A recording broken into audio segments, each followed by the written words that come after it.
بسم اللہ الرحمن الرحیم۔ السلام علیکم۔ لاکھوں کروڑوں درود نبی اکرم صلی اللہ علیہ وآلہ وسلم پر۔ عزیز طلبہ، آج کے لیکچر میں ہم پڑھیں گے نظم نمبر 8 کا دوسرا حصہ، جس کا عنوان ہے خطاب با جوانان اسلام، اور شاعر ہیں علامہ محمد اقبال۔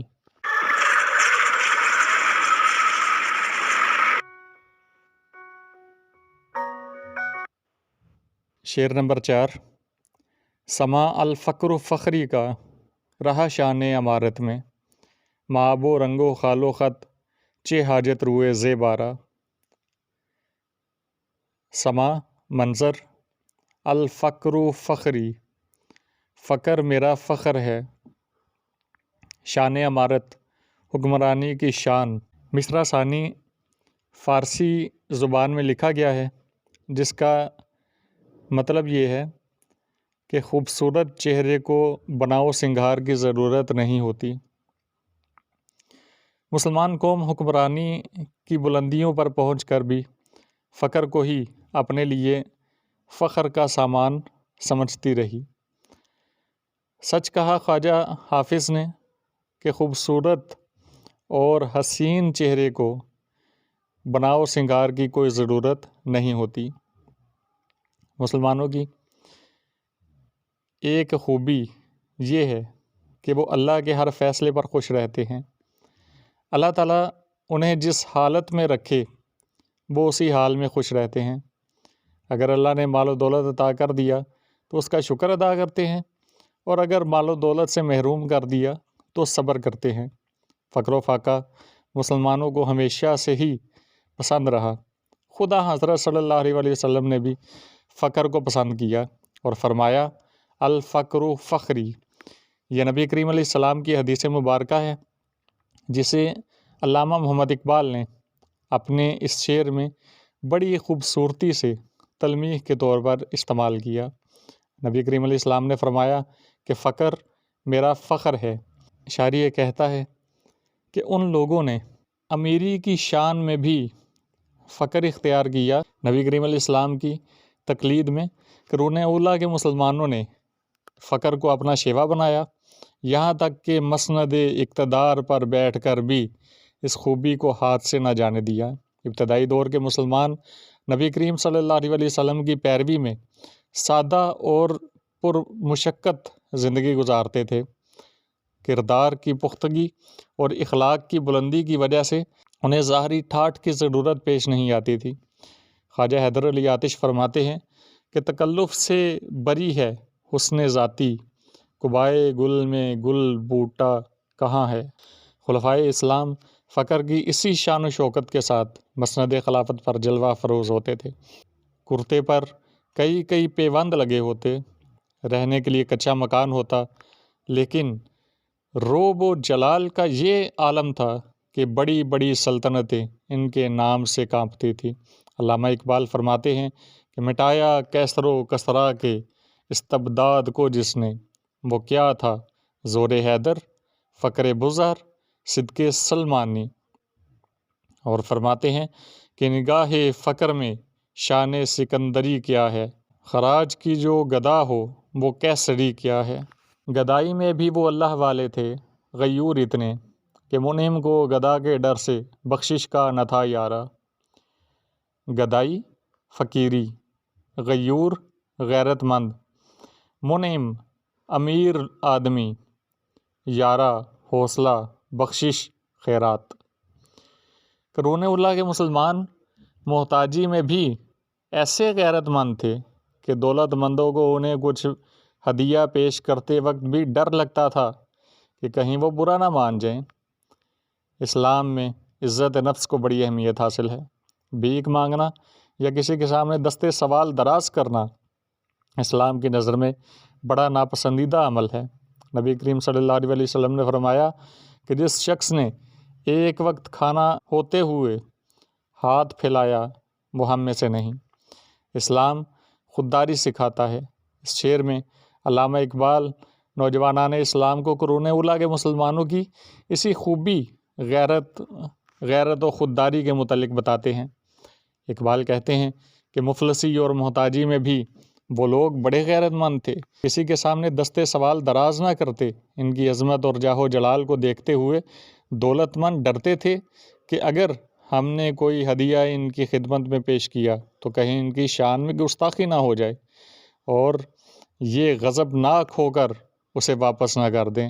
اسی غیرت کے متعلق اقبال کہتے ہیں، غیرت ہے بڑی چیز جہانے تگ و دو میں، پہناتی ہے درویش کو تاج سر دارا۔ وہ عظیم مسلمان ہر حال میں اللہ کے شاکر اور خوددار بن کر رہتے تھے، دنیا کو کوئی اہمیت نہ دیتے۔ وہ اپنے فقر میں خوش تھے، اللہ پر توکل کرنے والے تھے، اس دنیا اور اس دنیا کی ہر چیز کو فانی سمجھتے تھے۔ حالات کتنے ہی خراب کیوں نہ ہوں، فاقوں پہ فاقے کیوں نہ آ جائیں، نہ وہ کبھی اللہ کے سوا کسی سے مانگتے اور نہ دل میں کوئی شکایت کرنے والے۔ علامہ اقبال فرماتے ہیں، جو فقر ہو تلخی دوراں کا گلہ مند، اس فقر میں باقی ہے ابھی بوئے گدائی۔ اگر چاہوں تو نقشہ کھینچ کر الفاظ میں رکھ دوں، مگر تیرے تخیل سے فزوں تر ہے وہ نظارہ۔ تخیل، تصور، سوچ، فزوں تر، بڑھ کر۔ میں قرون اولیٰ کے عظیم مسلمانوں کی شان و شوکت کا نقشہ کھینچ کر تیرے سامنے تو رکھ دوں، مگر افسوس کہ تیرے تصور کی آنکھ وہ عظیم نظارہ دیکھنے کی صلاحیت نہیں رکھتی۔ علامہ محمد اقبال ملت کا حقیقی درد اپنے سینے میں رکھتے تھے۔ وہ ایک قادر الکلام شاعر تھے، وسیع مطالعہ، بلند تخیل کی دولت کے ساتھ ساتھ اللہ تعالیٰ نے انہیں چشم بصیرت بھی عطا فرمائی تھی۔ وہ جانتے تھے کہ نوجوان ہی ملت کو پستی کے اس گرداب سے نکال سکتے ہیں۔ وہ چاہتے ہیں کہ نوجوان میدان عمل میں اتریں۔ وہ مسلم نوجوانوں کو اس کے اسلاف کی عظمت کے چند پہلو دکھا کر کہتے ہیں کہ میں اگر چاہوں تو تیرے اسلاف کی عظمت کی لفظی تصویر بنا کر تیرے سامنے رکھ سکتا ہوں، مگر افسوس ہے کہ تیری ناقص بصارت عظمت کی وہ تصویر دیکھنے سے آ رہی ہے۔ میرے قلم میں تو یہ زور ہے کہ آباء و اجداد کی عظمت کی جھلک تجھے دکھا دوں، مگر تیرا غلام ذہن ان آزاد مسلمانوں کی عظمت کے ادراک سے قاصر ہے۔ علامہ اقبال کہتے ہیں کہ کوئی اندازہ کر سکتا ہے اس کے زور بازو کا، نگاہ مرد مومن سے بدل جاتی ہیں تقدیریں۔ تجھے آبا سے اپنے کوئی نسبت ہو نہیں سکتی کہ تو گفتار وہ کردار، تو ثابت وہ سیارہ۔ آبا باپ دادا، نسبت تعلق، گفتار باتیں کرنا، کردار عمل کرنا، ثابت ٹھہرا ہوا، سیارہ متحرک گھومنے والا۔ اے نوجوان مسلم، تجھے اپنے آباء و اجداد سے کیا نسبت ہے؟ تو صرف باتیں کرنے والا ہے اور وہ کام کرنے والے تھے۔ تو بے حس پڑا ہے، وہ منزل کے لیے رواں دواں رہتے تھے۔ علامہ اقبال نئی نسل کے نوجوان مسلم کے کردار عمل کا موازنہ قرون اولیٰ کے مسلمانوں سے کرتے ہوئے نہایت درد بھرے لہجے میں کہتے ہیں کہ عصر حاضر کے نوجوان مسلم کو اپنے اسلاف سے کوئی نسبت نہیں رہتی۔ اقبال کہتے ہیں کہ اے نوجوان مسلم، تمہارے آباء و اجداد علم و عمل کے پیکر تھے، وہ تو عمل پر یقین رکھتے تھے، ان کے سامنے کوئی کام ناممکن نہیں تھا۔ مشکل سے مشکل مہم انہوں نے سر کر کے دکھائی، نہ کسی طاقت سے مرعوب ہوئے، نہ کسی خطرے کو خاطر میں لائے۔ وہ دو سراپائے حرکت تھے، بڑھتے چلے جاتے تھے۔ وہ عرب سے نکلے اور پوری دنیا پر چھا گئے۔ وہ بات اور قول کے پکے تھے، جو کہتے تھے کر گزرتے تھے۔ تو اقبال فرماتے ہیں، تھے وہ آبا تمہارے ہی، مگر تم کیا ہو، ہاتھ پہ ہاتھ دھرے منتظر فردا ہو۔ گوا دی ہم نے جو اسلاف سے میراث پائی تھی، ثریا سے زمیں پر آسماں نے ہم کو دے مارا۔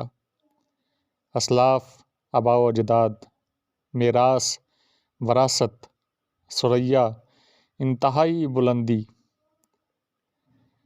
ہم نے اپنے آباء و اجداد سے ملنے والی میراث کو کھو دیا۔ اس غلطی کی پاداش میں ہم عظمت کی بلندیوں سے ذلت کی گہرائیوں میں جا گرے۔ اسلام کی دولت سے مالا مال ہوتے ہوئے عربوں کی کایا پلٹ گئی۔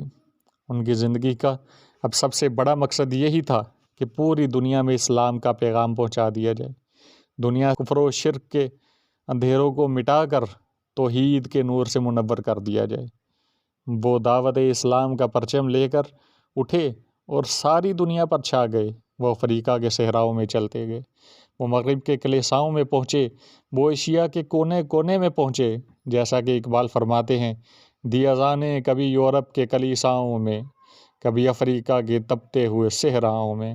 حکومت کا تو کیا رونا کہ وہ ایک عارضی شے تھی، نہیں دنیا کے آئین مسلم سے کوئی چارہ، مگر وہ علم کے موتی کتابیں اپنے آبا کی، جو دیکھیں ان کو یورپ میں تو دل ہوتا ہے سی پارہ۔ عارضی تھوڑی دیر کے لیے، آئین مسلم تسلیم شدہ قانون، چارہ علاج بچاؤ، سی پارہ 30 ٹکڑے، مراد ہے ٹکڑے ٹکڑے ہو جانا۔ حکومت تو ایک عارضی چیز ہے، اس کے کھو جانے کا اتنا دکھ نہیں۔ دنیا کا تسلیم شدہ قاعدہ ہے کہ حکومتیں بدلتی رہتی ہیں۔ اصل دکھ اس بات کا ہے کہ ہم نے اپنے آباء و اجداد سے ملنے والی علم و حکمت کی میراث بھی کھو دی۔ ہم اپنے بزرگوں کی بیش قیمت کتابوں سے فائدہ نہ اٹھا سکے، نہ ان کی حفاظت کر سکے۔ آج علم کے موتی ان قیمتی کتابوں کو یورپ میں دیکھ کر دل ٹکڑے ٹکڑے ہو جاتا ہے۔ علامہ اقبال جس دور میں پیدا ہوئے وہ مسلمانوں کا بدترین زوال کا دور تھا۔ 1000 سال تک پوری شان و شوکت سے دنیا پر حکومت کرنے والے مسلمان غلامی کی زنجیروں میں جکڑے ہوئے تھے۔ اقبال کو فلسفہ اور تاریخ سے گہرا لگاؤ تھا۔ انہوں نے تاریخ کے گہرے مطالعے سے قوموں کے عروج و زوال کے اسباب کا کھوج لگایا۔ وہ اس نتیجے پر پہنچے کہ جو قوم جہاں بانی اور جہاں داری کے اصول ترک کر دیتی ہے، حکومت و سلطنت اس سے چھین لی جاتی ہے۔ وہ اصول جہاں بانی بتاتے ہیں، میں تجھ کو بتاتا ہوں تقدیر امم کیا ہے، شمشیر و ثنا اول، طاؤس و رباب آخر۔ اللہ تعالیٰ کا قانون ہے کہ اقتدار ہمیشہ اسی قوم کو دیا جاتا ہے جو اس کی اہل ہو۔ حکومت و سلطنت کے لیے کسی قوم میں خاص خوبیاں ہونی چاہیے۔ جب مسلمان قرآن و سنت کی دعوت کو لے کر اٹھے، جذبہ جہاد سے معمور ہو کر وہ جس طرف نکلے، کامیابیوں نے ان کے قدم چومے۔ پھر جب وہ گھوڑے کی پیٹھ پر اتر کر لہو و لعاب میں کھو گئے تو فتوحات کا سلسلہ بھی رک گیا۔ جب وہ راہ راست سے ہٹ کر عیش و عشرت میں کھو گئے تو زندگی ان کو محبوب ہو گئی، اور موت سے خوف آنے لگا تو پھر حاکمیت ان سے چھین لی گئی۔ آج دنیا میں کتنے ہی ممالک ایسے ہیں جہاں کبھی اسلام کی عظمت کا پرچم لہرایا کرتا تھا، آج وہاں مسلمان ذلت کی زندگی گزار رہے ہیں۔ اللہ تعالیٰ قرآن پاک میں ارشاد فرماتا ہے کہ یہ دن، مطلب حکومت کے، ہم لوگوں کے درمیان پھیرتے ہیں۔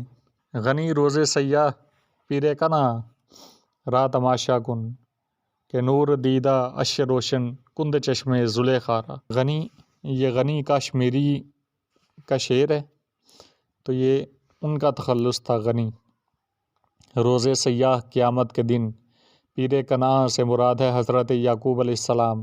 را تماشا کن، تو دیکھے گا، کہ نور دیدہ، آنکھوں کا نور، اش روشن، روشن کر رہا ہے، کند چشمے زلیخا را، زلیخا کی آنکھوں کو۔ اے غنی، حضرت یعقوب علیہ السلام کی آزمائش تو دیکھیے کہ ان کی آنکھوں کا نور ان کی بجائے زلیخا کی آنکھوں کو روشنی پہنچا رہا ہے۔